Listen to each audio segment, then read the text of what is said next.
Hey guys, Jason here, Samco Workshop. Today we're going to talk about the 2024 Gladiator. Is it a good deal? Should you buy one? Should you wait for it? Should you take advantage of the deals that we have right now on the 2023s? 2023s are still on fire, and the main reason for it, and a lot of people are like, well, they're not selling. Okay, well, Gladiators never were a big seller. Okay, they might be down 25% or something over what they were before, but so is everybody else. Okay, don't worry about that.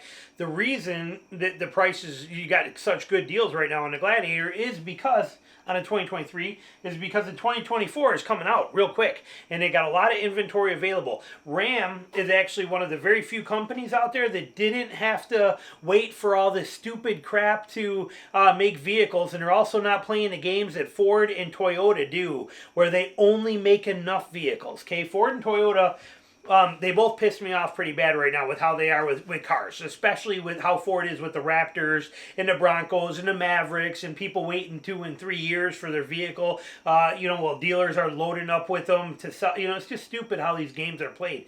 But Stellantis, Chrysler, Dodge, Ram, Jeep, they don't play those games too much. It's not hard to find a Gladiator. It's not hard to find a Wrangler. It's not hard to find a Ram pickup. Okay, people are like, well, because nobody wants to buy them. And it's not necessarily true.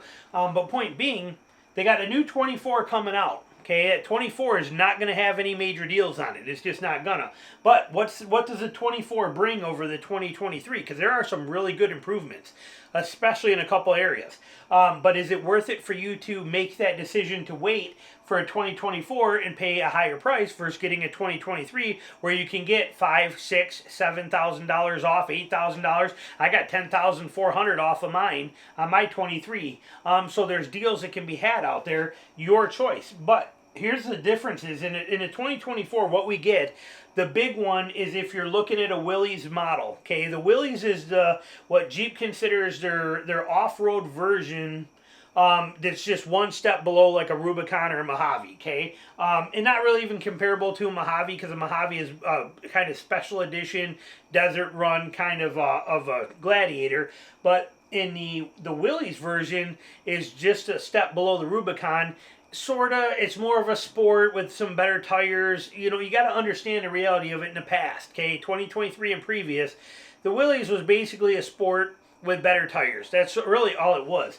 Now, the Willys gets a rear locker. Okay, you don't get the front locker. You're not getting Dana 44s on the front like you get on a Rubicon. But you're going to get Dana 40 series in the rear with a rear locker, and then still the what we call the Dirty 30, Dana 30 on the front, like the Jeep Sport does. But at least you're getting that rear locker with the 40 series on there with the rear locker, which is a beautiful thing. You get that in the Willys. So that is a huge bonus right there to get an actual true dedicated locker. Jeep's traction control, their computer algorithmically controlled traction limited slip differential is outstanding anyway. So if you don't opt for a Rubicon, where you get the front and rear lockers, this is a fantastic buy, and it's going to do 99%, where before a Willys would do, say, 70% of what a Rubicon would do, 60% of what a Rubicon would do. Now this takes it to closer to like 80%. That front locker is a beautiful, beautiful thing on a Rubicon. I love it on mine. I straight up love it.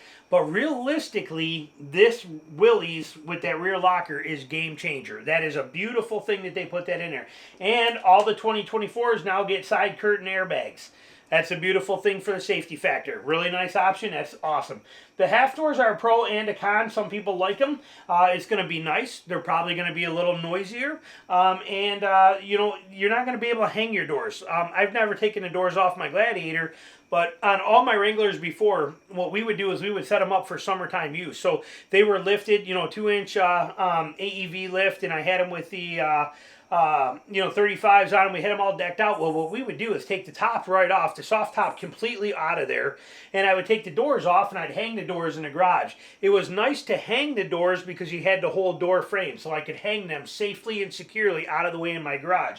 With a half door, you don't get that luxury. Now you're going to have to kind of store them somewhere or lay them up somewhere flat. They're just not going to hang. So kind of a nice thing, kind of a not. I'm not sure on the win factor. So I put it as a pro and I put it down here as a con.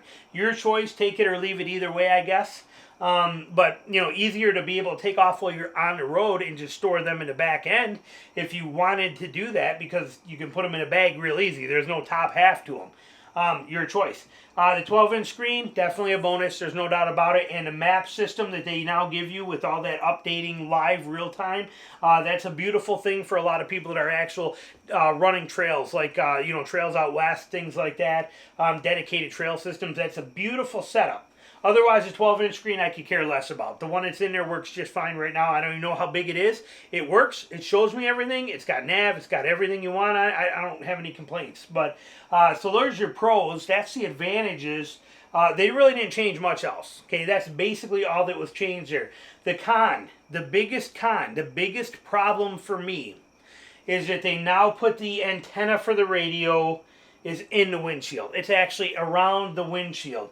What that means is that when you chip and break your windshield, you have to now buy a windshield, an OEM windshield that is going to have that antenna in there. So where on mine, if my windshield goes out, it's going to cost me $450 for a new windshield for my Gladiator.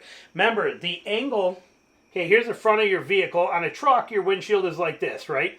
Okay, here's your cab, here's the back end. Okay, we're doing this thing. But you can see that angle. On a Jeep, they're much more vertical like that, okay, is how this goes. It's a much more vertical windshield, so they're more prone to stone chips than these are more prone to stones bouncing off on most trucks.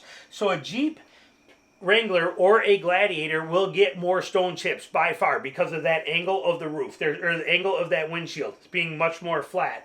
So knowing that, you're going to go through more windshields or you're going to get more damage to your windshield. When that happens, I purposely, on my Rubicon, I wanted one with none of that safety sense BS or any of that crap in the windshield, because on my Tacoma, it's like $1,150 to change the windshield because of all that stupid calibration stuff they got to do. Well, here, on mine, I don't have any of that.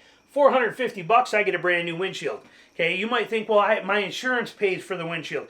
So does mine, but every time you run a claim for your windshield, it counts as a claim. I didn't realize this. I'm a high-mile driver, 40,000 miles a year, and when I moved to Georgia and I went to get new insurance, having been with Farmers Insurance for the last like 7 years, I come down to Georgia and I start looking for insurances down here, and a lot of them are like, we can't insure you.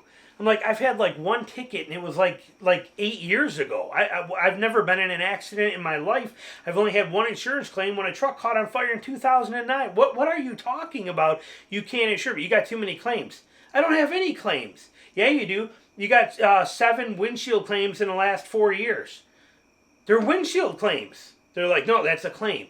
So let that sink in. So that can be a real problem. I had to fight to get insurance down here. Fortunately, you know, I ended up with, what do we got? We got Allstate.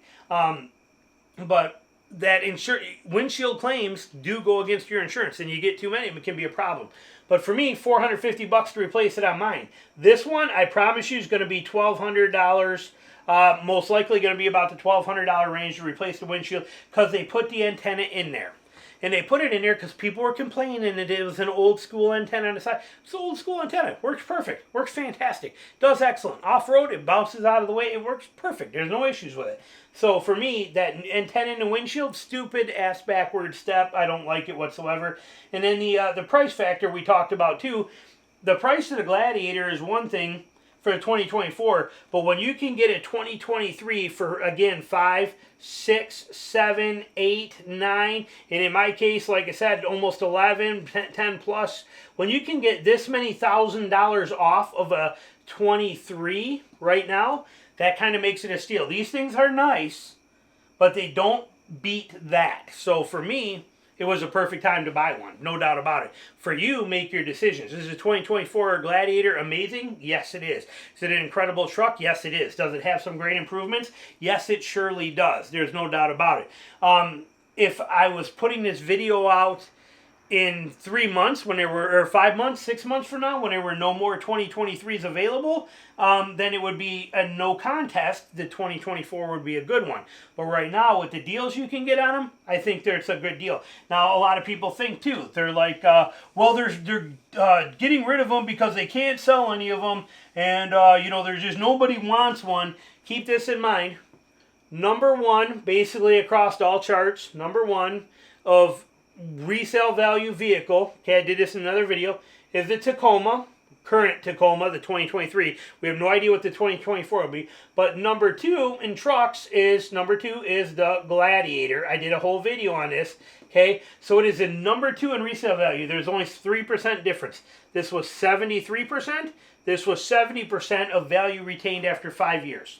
Okay, so let that sink in. It's basically the same resale value as a Tacoma, yet you can get it for 10. Like I said, I got 10,600 off MSRP. Do you understand the power of what that means when I got 70% of MSRP available after 5 years? The power of that. I can't remember the exact numbers, but it's something like the Tacoma 5-year to drive cost was like $12,000 and some change, like $12,150. Again, go back and watch that video, or if that video is not out yet, you'll see it pretty soon.